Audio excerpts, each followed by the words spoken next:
Welcome in, everyone, to another episode of 410 Sports Talk. I'm Glenn Martin here with my co-host James Haskell for another exciting live edition. Lots of news hitting the headlines today, and the Ravens were in them, and not for the big reason everyone was hoping, but there were some smaller signings today that I think will make a big difference in this upcoming season. So we're going to go over all those. We're going to talk about the latest development in the Lamar Jackson contract negotiation saga. This time, big Orlando, which, by the way, Jimbo, what the hell am I going to do with this jersey now? Now it's really useless. Yeah, you seriously got to burn it out back in the fire. I mean, now nobody wants it. Chiefs fans don't want this. No, not at all. So, yeah, we're going to talk about Orlando's comments on, I believe it was Get Up. I think he was on Get Up this morning. And then, yeah. The fact that Lamar Jackson retweeted it, right? Yeah. We got a lot to talk about there, yeah. I'm waiting to see when people start because I don't know if it's true or not, start coming around to the idea that this might be a hostile takeover type scenario. Like we might be being held hostage right now. I don't know. Oh, man. I don't know. That's what some people are saying. But yeah, no, I'm excited to talk about all this stuff. The other thing too is we got to talk about some fake outs. Last night it looked like the Ravens were close to making a big move on defense, and then it didn't. What's he doing, dude? Way. Who? What's Marlon doing? Oh, I know, dude. Is he being real? Like, real? I think so. Okay, or was he just trolling? No, I think he was being real because that would have been a trade, right? Like, and we'll talk about that. And then we got to talk about something else that I'm forgetting as well, but it'll come up anyway. And obviously, we're here for all your guys' chats and comments and things like that. So, Glenn, how you doing tonight? How's your Thursday? Ready for the weekend? Man. Dude, shout out to the Terps, man. Shout out to the Terps. Nobody picked them to beat West Virginia. So happy for my guys. So happy for Coach Willard in his first year. Take that, Pat McAfee. That's right. He leads, not only does he lead the Terps to the tournament in his first year as the head coach, but he beats the legendary Bob Huggins when absolutely everyone was picking West Virginia to beat the Terps and move on to play Alabama in the second round.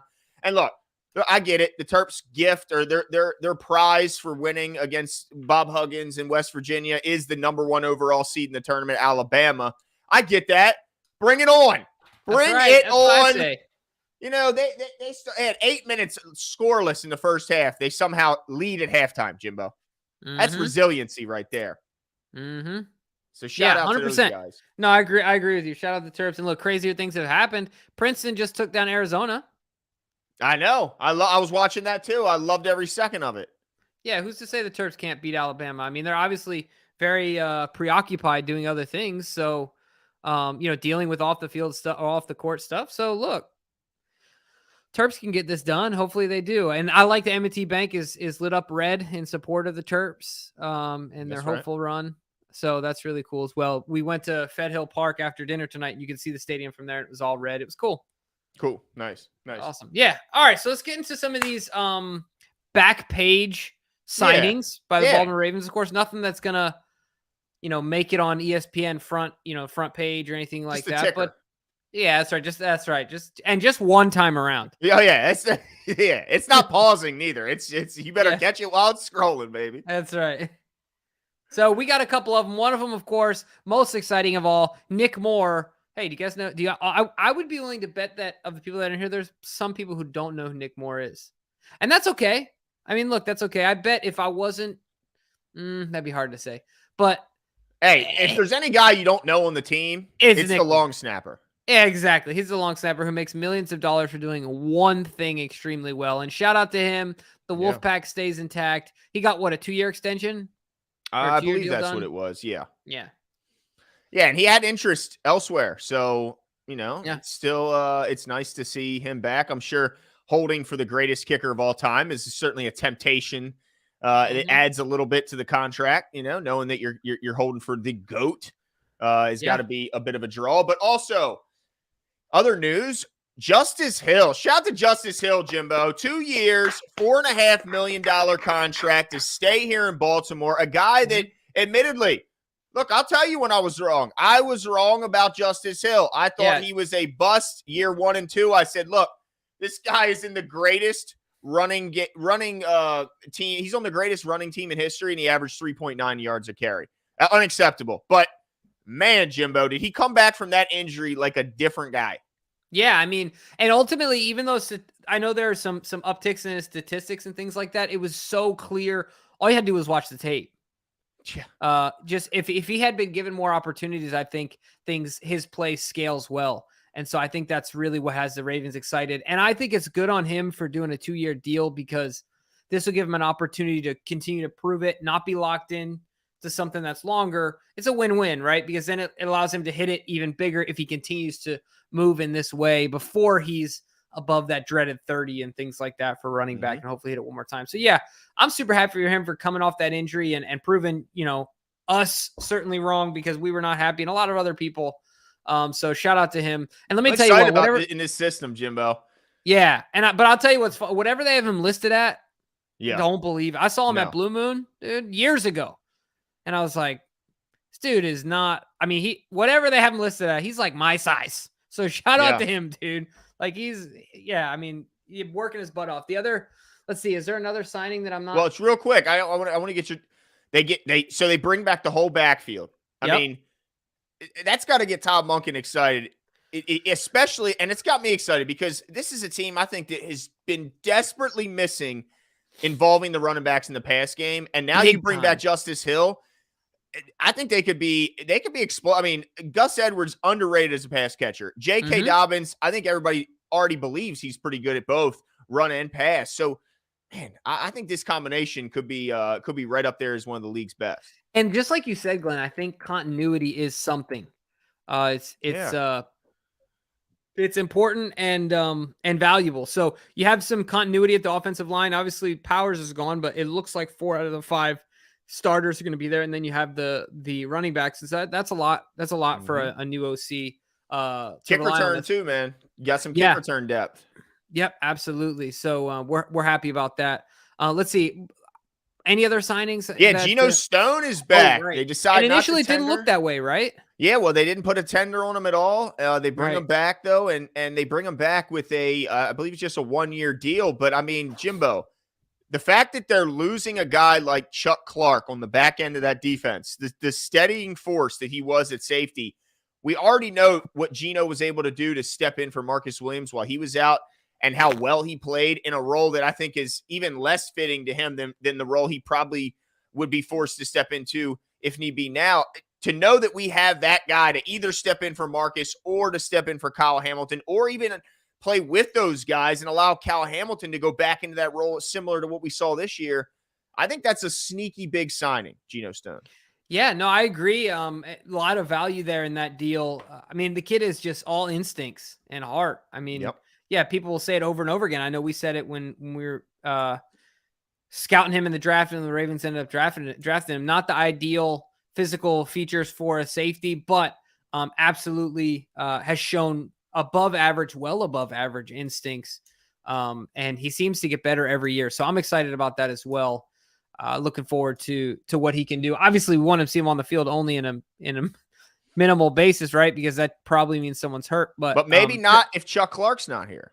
I was going to say, there's still plenty of scenarios where last year Chuck, where 3 safeties were on the field, whatever they were based on injuries, right? But like, for example, Chuck, Hamilton, and Williams were on the field at once. Now you can see Stone, Williams, and Hamilton all on the field at one time. So that'll be really interesting to see. And who knows, this could be, I mean, those are big shoes, but to be a late round pick, this could be the Ravens' next developmental backfield guy, or defensive backfield guy like a Chuck Clark, right? Exactly. I mean, he's what was he, a 6th round pick? Yeah, or 7th, 6th or 7th, 1 or 2. I think 6. You're right. So funny. You guys can't see this yet, but this is exactly what I was looking at. This is what you're about to pull up, Glenn. It's going to be interesting to talk about. So why don't you throw this up on the big screen? So according to Jordan Schultz, add the Ravens and Chiefs to the list of teams showing interest in one Odell Beckham Jr. per sources. A couple more potentially as well, while of course the Cowboys remain interested. Now he is seeking a multi-year deal. I also saw that he's seeking a $20 million a year deal, which count the Ravens out of that one, and maybe everyone in the league at this point. I don't know. But right, you don't ever know. What do you think of this when you see this, Glenn? Are you starting to warm up on On your boy OBJ? Well, I'll say this. When they asked Todd Monken, he went on and Mm-hmm. on and on about how much he liked Odell Beckham Jr. And Mm-hmm. he even went on a tangent defending some of the narratives out there without him being prompted to do so. Like, oh, so he wants the ball. Name a good wide receiver who doesn't want the ball. Like, I'm okay with that. Like, he went down the list of like why you wouldn't want him to be there, and just kind of did away with those excuses. So, and he has so I assume he's going to John going, I want this guy.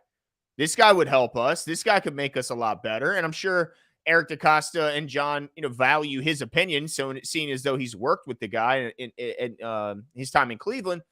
So if they were at the workouts and they saw what they needed to see from a health standpoint, knowing that they also have 5 more months to get this guy really ready for game time, why not? I mean, the only question I have is what's Odell's level of respect for Todd Monken? What's his view on Todd Monken? Because if he has a good view and good relationship with him, then maybe it is attractive for him to come here and play, assuming that Lamar Jackson is ultimately here at quarterback, under center.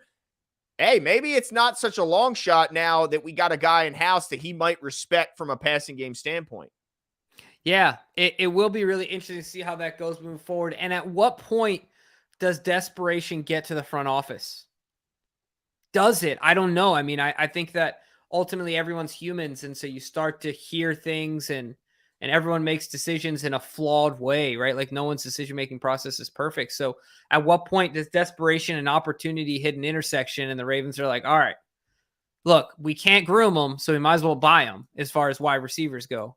So, let's open up the old pocketbook and get Odell Beckham in here. Yeah, it'll be interesting to see what he fetches overall, though, Glenn. I think 20 million a year is pretty crazy based on the back-to-back injuries, not based on his talent. But a multi-year deal, it'd also be interesting to see what that looks like. Yeah, overall, I mean, you're talking about the Cowboys and the Chiefs, though, and obviously this all really think he goes might go. Back. What'd you say? Well, I tell you where I think he might go. I mean, if you look at like the cap space, because it's a team that's going to need to have some decent cap space, right? So yeah, the Cowboys still have a little bit of space. I think they could make it happen, but I don't know. I wouldn't put the Chiefs out the window yet. I know that. Yeah. I know that they have some cap restraints. They got some guys that they're paying, but man, they have a hole at wide receiver, in my opinion. You can tell me Tony is this and Tony's that. They just lost Juju. Yep. I think they got a hole, and if I was Odell Beckham, I'd be like, that's my best shot to get a ring for sure. I know he has one already, but who doesn't want to win? And you get to catch passes from Pat Mahomes. That's what I'm saying. Outside of winning, I think Pat Mahomes and Andy Reid just make your job easier. Yeah. And Kelsey. Yeah, exactly. Just make your life as easy as possible, right? So now at the same time, Monken could be like, you realize how good this run game is, right? You've seen it firsthand. You realize how many one-on-one opportunities you're going to get. Now, this all roads, just like in Rome, all roads lead back to Lamar Jackson. Yep. Because Odell's got to be asking, what's going on with Lamar? What's the situation? And if coach says, well, look, we know we got him next year, that ain't good enough if I want a multi-year deal, right? Right. Yep. So that's going to be interesting as well. Let's get to some of these super chats. Cakes Mitchell says, Orlando is the ultimate ops. Crazy. Might as well retire a Steeler. Yeah, it does seem like he's kind of bouncing from one kind of nemesis to the next for the Ravens. Yeah, he got paid. And honestly, it's a big signing for the Bengals because he has some shortcomings, sure, but he's always there. He's always there. He's on this post. He's at left tackle. And he's going to be a big ad for a team that, by the way, Jimbo, I was so excited to see them lose both their safeties. Both of them. I know. That's going to be devastating to their defense. They were so good. And, I mean, who is left in their secondary? Because Eli Apple, well, look, he gets clowned on a lot. He was their number one corner. So you take him away, that means the guys behind him were worse.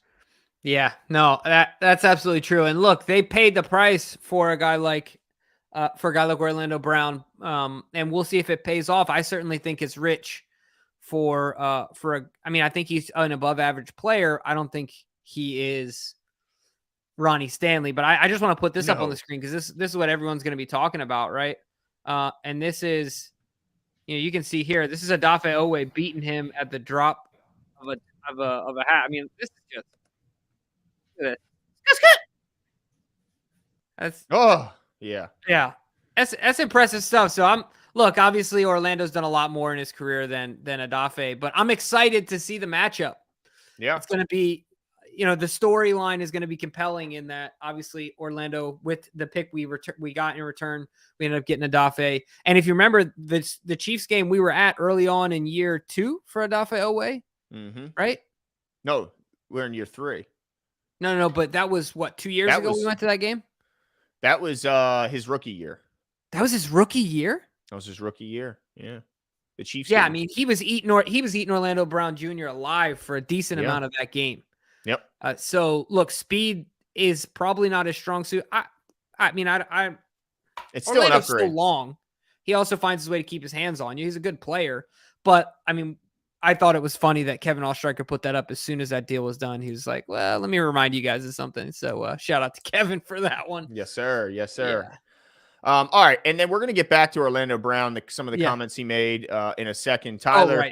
Shout out to my nephew, says, hell yeah, EDC, big boy moves, resign Nick Moore. So obviously not impressed by the kind of low level moves he's made so far. Well, yeah, and I saw some other folks in the Ravens media world trolling Eric DeCosta a little bit today about it's all right, Ravens fans, hang in there. I got this. I'm gonna get us Nick Moore. Like, a little bit of that. So I get it. Say, Jerry Jeudy's name is popping up a lot. I'm still hearing DeAndre Hopkins talk, Odell Beckham. So really, who's gone that the Ravens fans wanted?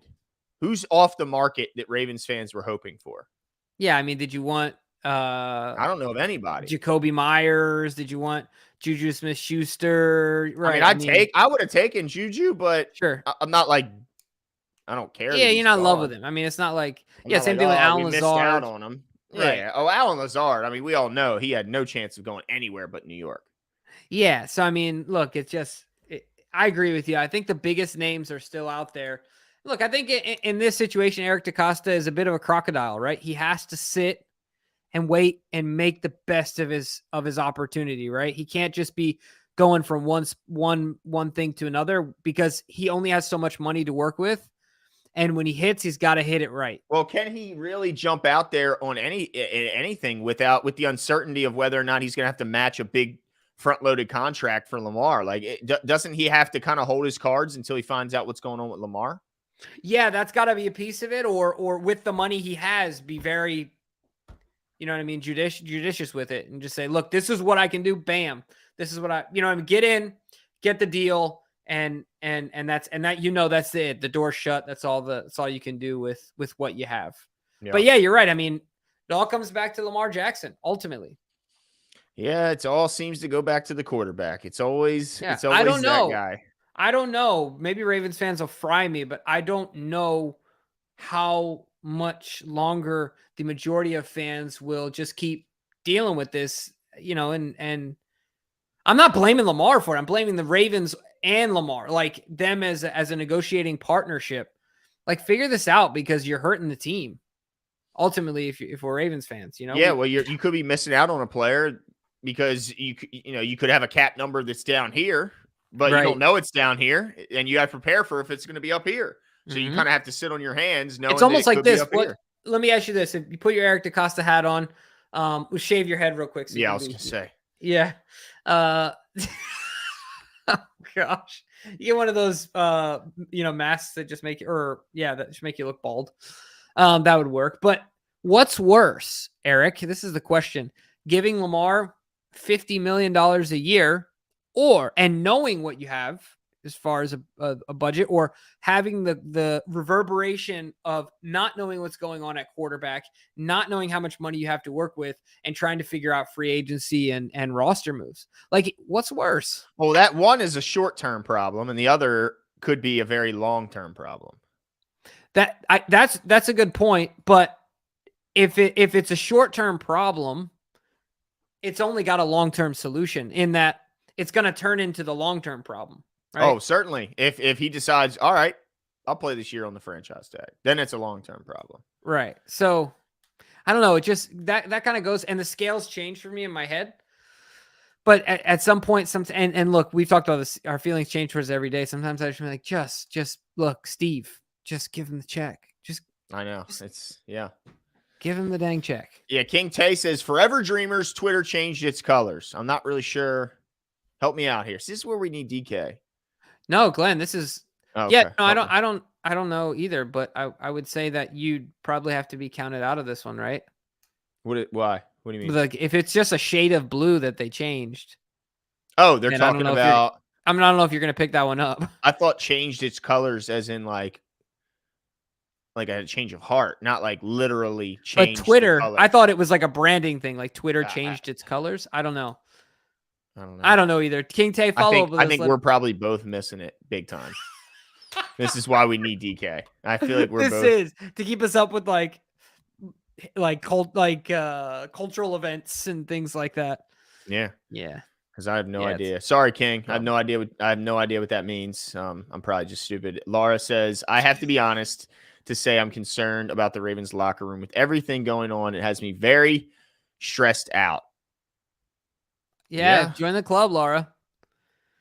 I keep hoping and waiting every time I pick my phone up that I'm going to see some big breaking news scan across my screen that they've mended fences, and then they'll be on the Love Fest tour. Then they'll be on the we loved each other the whole time. It's just part of the business, nature of the game, all that. They're going to say I've always wanted to be here. I'm glad I'm here, and everything will be back. Everything will be great, but we just got to get to that point.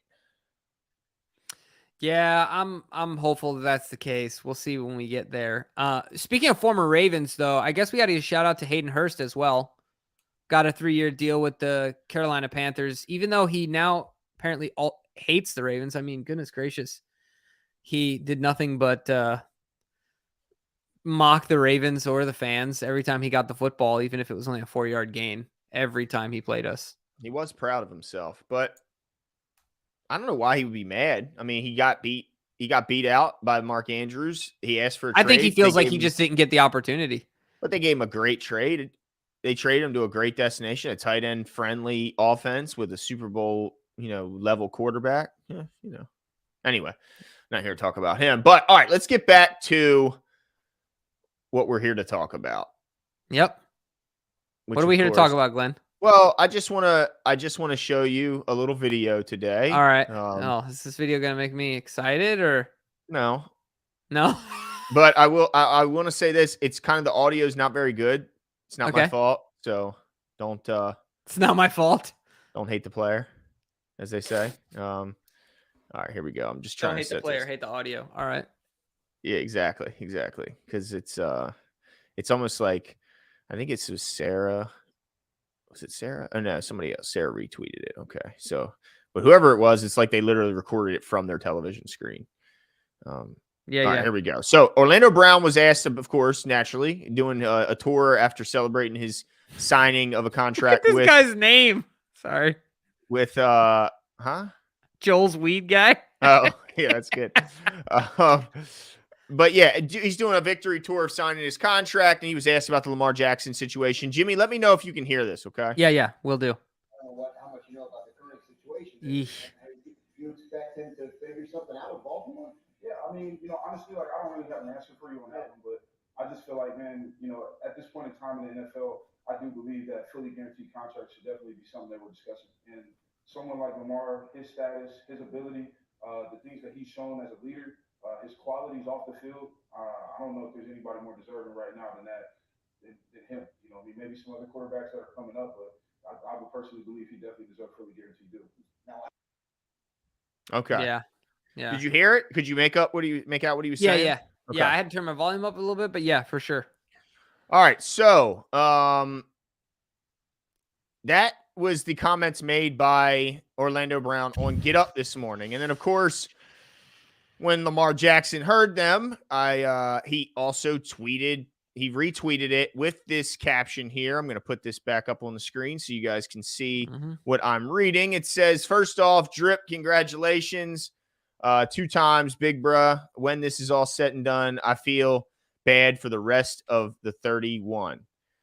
So I guess what he's saying is, first of all, congratulations. But he's saying, when this is all done, I feel bad for the other 31. Does that mean the other 31 outside of Baltimore, or is this it's whoever picks him up, I think. Gotcha. So it doesn't necessarily mean Baltimore. It's whoever gets me, I feel bad for the rest. Yeah. Ultimately, that's what it is. Okay. All right. So it's pretty clear by the fact that he retweeted it, that he agrees, right? He wants a fully guaranteed deal, right? I mean, not that that's breaking news, but is that the first time we've heard or we've seen Lamar basically confirm that is the hang up? Well, or does that not confirm it for you? Yeah, no, it does confirm it for me, but I feel like we already, I mean, it's news and it isn't. It's confirmation straight from Lamar. The only other source that I trusted on this was Josina when she said Lamar doesn't want a fully guaranteed deal, or he doesn't need a fully guaranteed deal, but he needs the same amount of guaranteed money as Deshaun Watson. It's like, okay.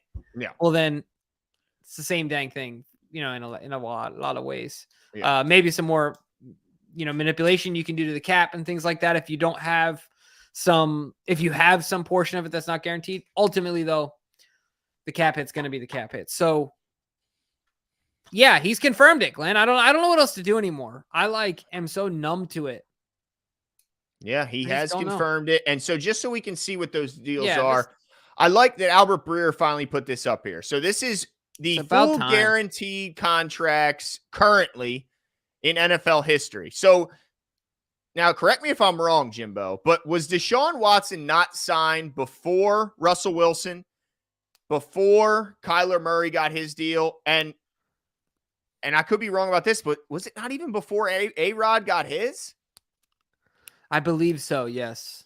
So just imagine, he went to 230, meaning before him, I think it might even been before Josh Allen, but even if it was after. No, it was after Josh. Josh was the year before. So that's $98 million was the highest before Deshaun went to 230. Yeah.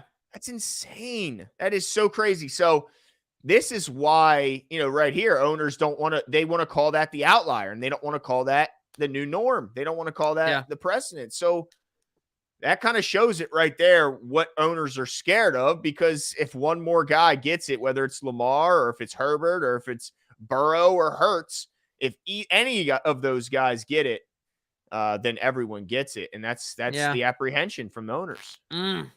Yeah, it's scary stuff. And if you look at this and only this, I understand how Lamar has an argument and everyone lists off all these things that he's done. I get it. What I want to say, though, is that so Lamar can simply say, look, Steve, Mr. Bisciotti, Russell Wilson got 119 million guaranteed. Deshaun got 230. You're giving me 133. The math has got even if you just split the difference, it's gonna be way more. But he's gonna say we gave you 175. Yeah, I guess that's true. And that's a good point. And give me 175 at signing. I mean, I think the Ravens would probably at this point may have even offered that and would probably do that. Yeah. Doesn't sound like that's what Lamar wants 231. Yeah. And not a penny less than 231, Jimbo. You can give him 200 at signing. He don't care. Can I tell you what? In some ways, this is the most frustrated. I'm very interested, but this has also been the most uninterested I am in football. Interested, but uninterested. Does that make sense? The drama is just so. Oh, it's exhausting. Yeah. It's okay, I don't even check out. Right. And just you know what? Call me when the season starts. Well, that's why I'm happy the tournament's on, because, man, did the Terps give me an escape from that? Princeton did. Right now I'm watching Iowa trying to complete a comeback against Auburn after being down big.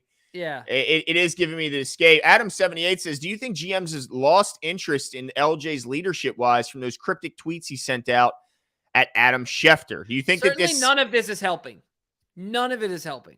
I don't believe that any of it is helping. Oh, how could it, right? It's not helping. Right, exactly. What team is going to look? Because think about, look, dude, anybody that's been in sales, and you know this, Glenn, you have to frame your conversations and everything you say around your audience. You need to know your audience. Certainly. He is talking to a group of 31, mostly old dudes who come from a different era where it's file, line, and order, right? Like that's just the way that it goes. Everyone believes in, rank and order within their organization. People do what they say. Like not this culture of like, speaking out, self-advocating. I'm not saying one side is obviously I would lean toward the self-advocate piece of it as well. Yeah. But what I'm trying to say is that you have to understand who you're speaking to at the end of the day. They hold the purse strings. Yeah. So like I think there's obviously extreme, like there's level, like there's some owners that are fine, like more open to that kind of stuff. And then there's guys that are on the other end that are like, ooh, I wouldn't want to even have dinner with that guy. Sure. Absolutely. But even Jerry Jones, I think I'd like to have dinner with Jerry Jones. Yeah. That'd be a good dinner. Sure. You imagine the dinner you're getting with Jerry. Imagine what he eats every single meal. Like 5-star, it just must be nice. Just, anyway. But my yeah, point is though, you see what I'm saying though, right? Like, well, look, nobody's envying having to negotiate with this guy. No GM is going, man, I wish I was in Eric DeCosta's shoes right now. Yeah, can't wait for this. They're dreading it, and no owner is going to want to deal with that unless there's the one owner who just says, I don't care about none of that. All I care about is winning, and I think this guy will help me win. So all that other stuff, that's your problem. That's why I hired a GM. That's why I hired a president. I don't want to hear it. You tell me how much the check is. That's what I'm writing. That's all I care about. Make it happen. I want to win. He could find an owner like that, and that's, I think, what he's hoping for. And I'm sure, hey, look, there's one out there. His name is, what was it, Haslam. All he needs is 2. JL says he denied turning down 200. 200 will do it. 200 at signing? I don't know. I don't know why that, ultimately, I guess that just, I don't know why all that makes, I do know why that makes a difference, but it wouldn't be enough for me I would just say, sure, whatever. Like if we're already at 175, then let's just it's like Draymond Green said, right? It ain't changing the neighborhood. Yeah. You're going to be in the best neighborhood or wherever you're living. No matter if it's that. Not changing what you eat, what you drive, what you wear, what your kids' future lives are like. But I also understand 25 million is still 25 million. Sure. No matter how much I got, 25 million sitting in a stack by itself still looks the same, whether I got a lot of money behind it or no money behind it. So I definitely get it both ways. I just want this to be over. Nick says, Forever Dreamers is LJ's foundation. Purple to, okay. So hold on. He changed it from purple to green? His branding, I see. To green? Is that what GRN? Yeah. So, like money. Okay. That's immediately what I thought of. Okay. Now I thought Jets, but okay. Because again, green, but they have A-Rod. So I guess that we're good there. Is there any other green football teams out there? I don't think the Packers are making a deal for Lamar Jackson. Yeah, I don't think they're so either. Yeah, they're about to give up a 1. Aren't they? No, they're going to get a 1. They're going to get a lot. Hey. No, I think they believe in Jordan Love. I think they're crazy. Poor kid. What a tough situation to be put in. But I don't know if that means anything, changing from purple to green, but it could. I don't know. I don't know, man. It's all, I don't know what else to say other than the fact that I just think it's childish and stupid. All of it. Like, let's just figure it out. I'm exhausted. Let's see. Chris White says Ravens are mismanaging money. The cap has gone up $30 million since negotiations started with Lamar and is estimated to go up $30 million in 2024. Ravens are just being petty. They're not being petty. Owners are petrified of the idea of fully guaranteed contracts. It's just that simple. It's not Lamar, right? It's not even Lamar. Right. That's what I'm saying. Lamar is really just the tip of the spear. He is the spokesperson. He is the messiah for all of those that are marching out onto the battlefield, right? And and saying guaranteed contracts, right? Like that's what they're trying to do, and the owners are. Do you think if they could? Do you think if there was any way, and of course there's not, but do you think there was any way someone could guarantee to Steve Bisciotti and the rest of the owners, this is the only deal that will ever be guaranteed, that Steve would do it? Like with Lamar, like this is where it stops? This is it. we can guarantee you that no other player in the future will ever get it, but you can give it, and you get a one free pass to give it to Lamar Jackson. You think Steve would do it? It's his hall pass. He hits his hall pass. This won't open Pandora's box. It's still locked up tight. That's right. No, I guess. I think he would. I guess so. If it was only Lamar. But the problem is, it's just as soon as Lamar gets it, then the next guy, then the left tackles, then the pass rushers, then the corners, then the wide because out. ultimately then it becomes a battle of which owners got the most cash on hand, because all this guaranteed stuff is cash from your bank account into an empty bank account. You do this for 50, 60, you know what I mean? However, 50 some players, plus you call it the practice squad because somehow they got into it. There would be a portion of owners forced to sell their team. Absolutely. You count the Bengals out. You count the Davis family out. I mean, you can only really the generational families, in my opinion. The Waltons, Denver. Yeah. The Maras. Yeah. The Rooneys. Who's out in Seattle? Oh, I forgot. Somebody crazy owns the Seattle Seahawks. Right, but it would end up. Yeah. So, I mean, look, you're going to have Gates and Bezos. Musk and Bezos. They're going to be your owners, right? And I don't know if that's good or bad. What I'm just saying is that it's going to change the landscape of the ownership in the NFL. And guys want to hold on to their teams. Load management is going to be a big deal. And that's the other thing. Now, that's the one question I have for you. I was thinking about this today. Is there's got to be some sort of language they could put in the contract to buffer some of the potential for load management? All you got to do is say the guy's hurt. You can't argue if a guy says his ankle in, right? Yeah. It's too easy. That's why the NBA, look, they asked Charles Barkley. He called it a crisis.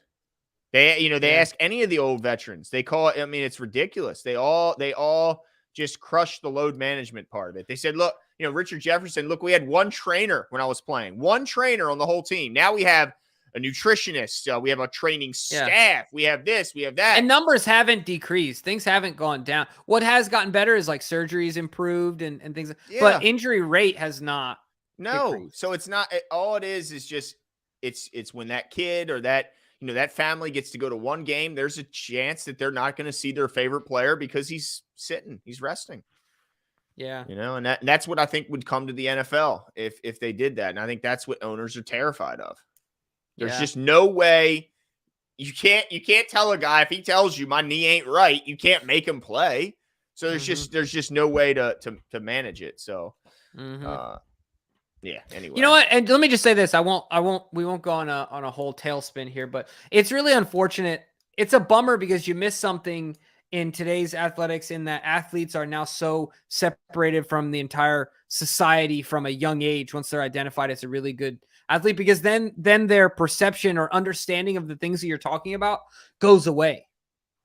Like the relation to saying, man, there's a kid out there tonight that's like, you know what I mean? Because at some point when you're 13 years old and you just are given everything and this is your route and this is what you have, it didn't used to be like that. Really quickly, Michael Jordan went to no nationwide camps before college. Michael Jordan went to only regional camps by invite. It's crazy. And it's because he hadn't been noticed yet. It's different time. That's insane, right? That would never happen today. You know what I mean? Anyway. No. Story for a different day.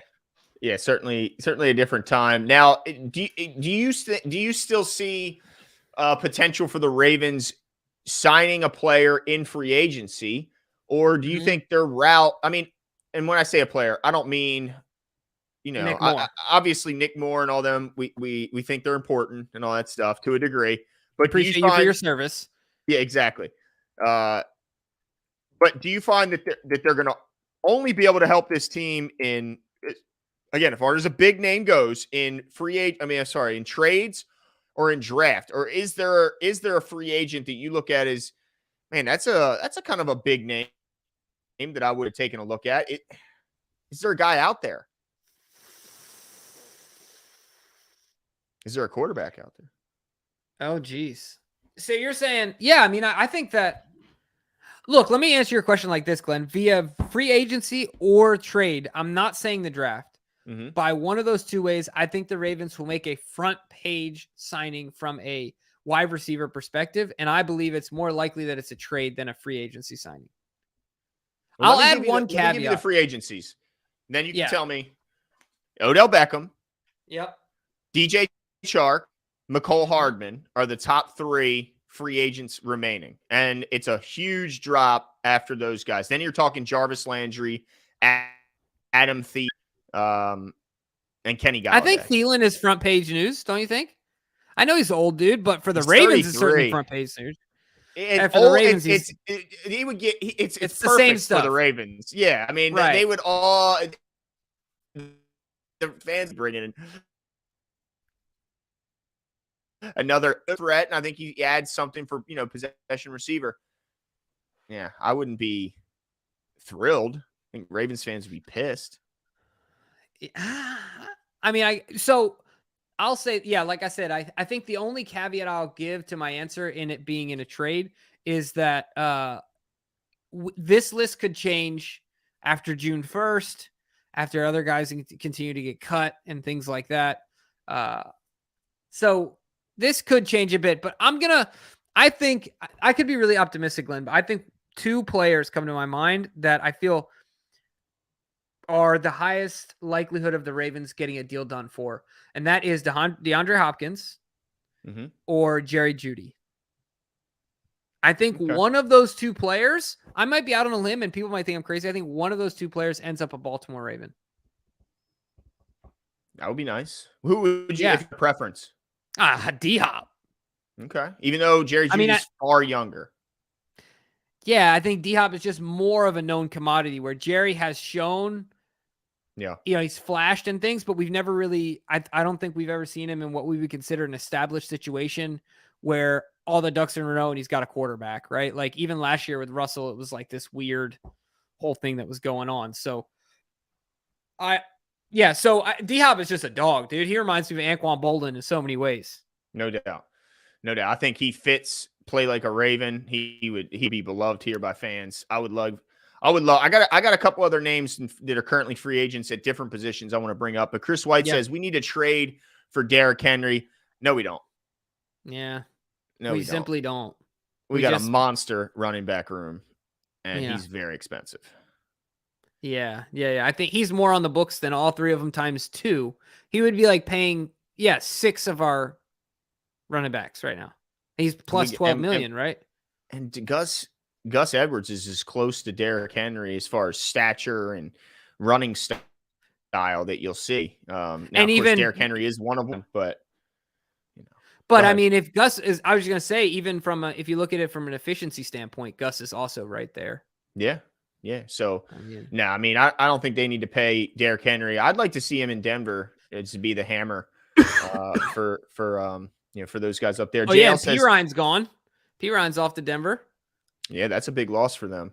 And P. Ryan and Derrick Henry would be a mean 1-2 punch. And Mixon's out there getting in Nerf gun fights. Is he? I didn't see. Did you see it? No, there was a Nerf gun battle apparently at his house, but his sister's boyfriend. No, it got bad. His sister's boyfriend ended up using a real gun. And shooting it off 11 times. I don't know if he hit anyone. I don't believe he did. But anyway, got arrested for tampering with evidence and all these other things having to do with a weapon and stuff. And anyway, I've had a lot of Nerf gun battles with my son, and we'll run around out front. Actually, remember we brought it to Maine. We actually had never thought about bringing the real gun out. I tell you what, I'd be the winner. Game over. Champion. Come get me, Daddy. Papa. Oh man, I'm the winner. JL says I'm a Lamar guy first. I don't see how he moves forward with this price if the Ravens value him higher than other teams. Much like the draft, I would be pissed if teams passed me over twice. He's a Raven. Yeah, I think he's a Raven. Yeah. But I'm confused. I'm a Lamar guy first. I don't see how he moves forward with his price if the Ravens value him higher than. Okay. All right. Yeah, I think he won't find a better deal elsewhere, so he'll be back. Yeah. I just, I think he'll be back, which I'm excited about. Yeah, I think ultimately, I will say this. Exactly. The thing that's got me worried, because people always say, and it kind of makes me shake my head. People say, well, this is the Ravens' fault because they should have signed him Whoa. Is it just me or did Glenn sign off? Can anyone let me know in the comments here? It looks like I'm alone here. That's all right. Apparently, Joe Mixon infiltrated our conversation and decided to hack Glenn's computer and get him off the live here. Or maybe it was Lamar. Maybe Glenn was like, you know what? Gonna say a couple things about Lamar and they weren't too happy about it. So, or he wasn't too happy about it. So he sent his team out there. Lamar come to the house and cut the internet cables or what? Dude, I just all of a sudden was kicked out. But no, can you hear me? No, your Wi-Fi had been acting up. You were kind of freezing Okay. before anyway. So I'm glad you're back. Yeah, we got you. Yeah. So Yeah, what you got drives sniped me by Lamar apparently. what drives me crazy is when people say they should have signed him 2 years ago. Yeah. What makes anyone think that they didn't try to sign him 2 years ago from all of this? And Lamar wasn't going, no, I'm not ready yet. Yeah, No, because I'm he not simply ready wanted yet. to bet on himself. He wanted to bet on himself and get the biggest payday. Like people act like it's the Ravens' fault that he's not signed. You don't think they went to him and tried to sign him? Come on, Right. it's pretty clear by this standoff who's kind of got their foot in the their heels dug in. It's not.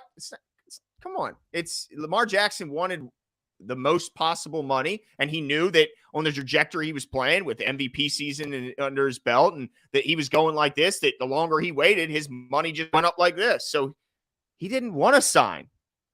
Right. That I don't understand why everybody's like it's the Ravens' fault.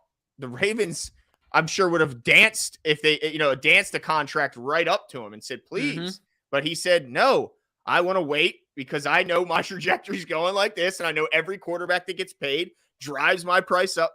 Why would he have signed 2 years earlier? Does anything in his behavior make you think he would have done that? Right. No, absolutely not. And then, No. in addition to that, if you think about not only the conversations that the Ravens try to have with Lamar, but you think about what Bisciotti talked about in the only appearance we've heard him. It's really clear that Lamar was not sitting down to just simply get a deal done anytime soon. He was looking to bet on himself. And you can't blame him. No, I mean, you can't blame him. But I will say this: it's going a little too far now. Yeah, I'd like to see it end, but I still can understand. I certainly understand his position, but I also understand it's an uphill battle for him. But can we stop with the? Can we finally put this to? And I'm gonna ask you this, Jimbo, and you can tell me. Yeah. Can we put to bed the thoughts that Lamar Jackson was holding out because he wanted to see the team get a wide receiver and he wanted to see the team do this? It's all about the money. Yeah. Point blank. It's absolutely about the money. And this is the other thing. So I agree with you 100%. I want to ask you this question back. At what point are we over blaming one side and not the other, or blaming that side? So at what point can we stop saying it's all the Ravens' fault or it's all Lamar's fault, and saying that the reason the situation is the way it is because there's mutual responsibility for it being the way that it is? Yeah. Like I feel like, you know what I mean? It's not crazy to sit here and have one foot in each camp and say, both of y'all need to get along and figure this out. Not just one or not just the other. Yeah. I think what we have here is two parties that really like each other, but are very stubborn on one topic. So they're like, dude, we're here. We're here on everything. We're here. We like each other. We get along. We work well together. We are on the same page, except for this one little piece right here. And the other side's like, yeah, I agree. That piece is getting in the way. And they're like, but we're right here, right? We're right. There's this little line we got to cross. And he's like, yeah, but I can't because of that thing. And he's like, I can't cross because of that thing either. So they like each other so much, but they just both have that one sticking point, and neither one is gonna acquiesce to the other. It doesn't look like. Well, let's just hope the Ravens and Lamar aren't two ships passing each other in the night, right? Well, I did say they still like each other a lot. Yeah, no, for sure. But hopefully it's just not a timing thing. And anyway, well, let me ask you this, and we'll kind of end it with this. Are there any we have to continually? Oh, go ahead. I do have a couple names out there that aren't quarterbacks and aren't wide receivers. Dude, Leonard Floyd is out there. He's 30 years old. He is an Yeah. absolute sack machine. I still think we Yep. need to add to the edge. If Justin Houston is going to continue to pull the, I like Justin Houston, but we know he's not showing up until a week before, he's not showing up until training camp, and he might even be a little late to that. Right. So why not get a guy like Leonard Floyd, who's younger, still hungry, doesn't miss games. He's got a track record of double-digit sack seasons. I like Leonard Floyd. I wouldn't mind seeing him come to Baltimore. Jadeveon Clowney, if you can get him on a deal, still one of the best run defenders in the league at the edge. And he's still a freak of nature. So let's not sleep on his pass rush ability, especially in comparison to the guys we currently have. I think he's a good player. Frank Clark probably wants a bag, so we might be out on him. Sure. But if they can somehow. And he's got some off-field issues. Okay. So they might be out on him. Okay. Yeah, but those other two edge guys, the gun stuff last off season, and they might be some of those guys. They just cross right off the list, so that could be the case. But yeah, I really like those two edge guys. I think they still need to address pass rush and make it better, especially if you're losing Calais Campbell, which I don't care what you say, he still had 5.5 sacks and still was a presence in the pass rush game. So they got to do something to add to that position. I'm not just settled on them adding this pass rushing guru they apparently added. We need to get more talent there. Leonard Floyd, Jadeveon Clowney are just that. But question is the price. Yeah, exactly. I like the Leonard Floyd one. I think he's been he gets his credit, but I think he's a bit better than the credit that he gets. And I think he would fit really well here. Now, the other thing I wanted to mention too is Darius Slay is also a guy that was going to that looks like the Ravens were talking to. Eric or Marlon and him were maybe trolling us on Twitter, but he ends up staying with the Eagles. But ultimately, I think the point that you're getting to, like, as far as a resolution to the pass rush, I think Floyd would be my preference. I think that Houston will be what ends up happening. That also being said, I think what you're getting to is that the Ravens are relatively active in free agency. It's not like they're sitting on their hands. I know everyone's upset. They haven't had any big signings, whatever. I get that. Number one, you got to remember that our big free agency signing was Roquan Smith, who's now the highest paid middle linebacker in the NFL. Let's not forget that. It just happened in the season. Number two is that obviously we have the whole Lamar situation figured out, or not figured out, excuse me. We're still trying to figure it out. And that's something that they're trying to navigate, but it's not stopping the Ravens from being out there and turn over every leaf. So the other thing I want to mention is the teams that Lamar could potentially talk to and would have the ability to speak to him. Obviously, the Commanders have signed Jacoby Brissett. Now, obviously, Lamar Jackson would still be the guy there, but that is something. And then also is it the Colts, right? They just signed Gardner Minshew. Yeah, it was like a $3 million deal.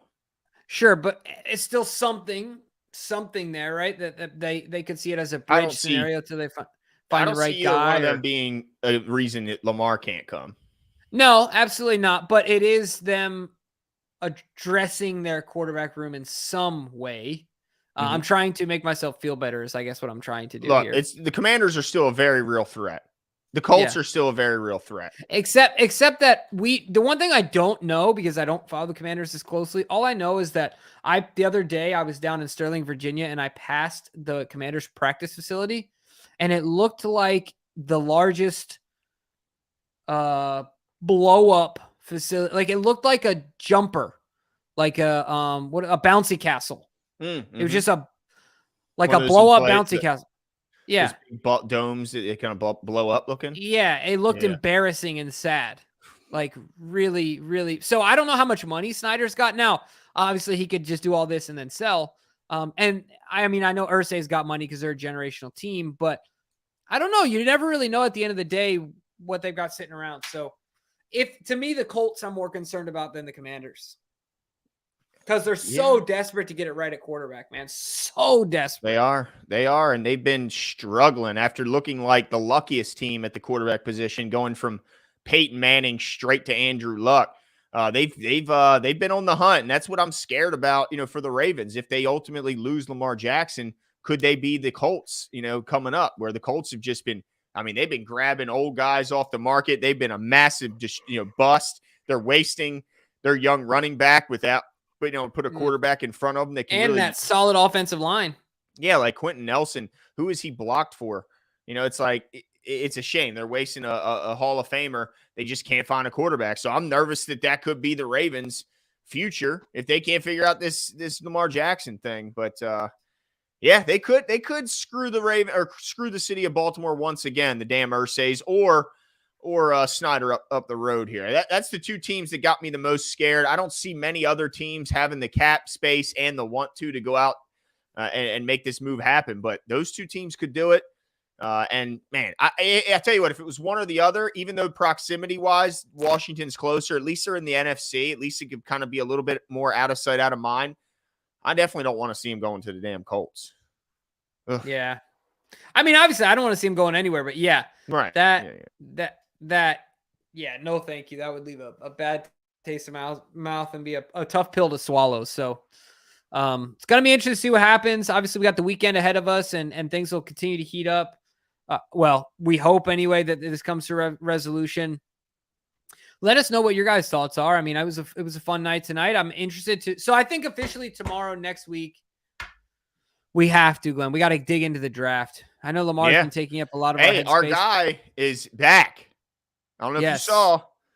He's been active. I did earlier than last year.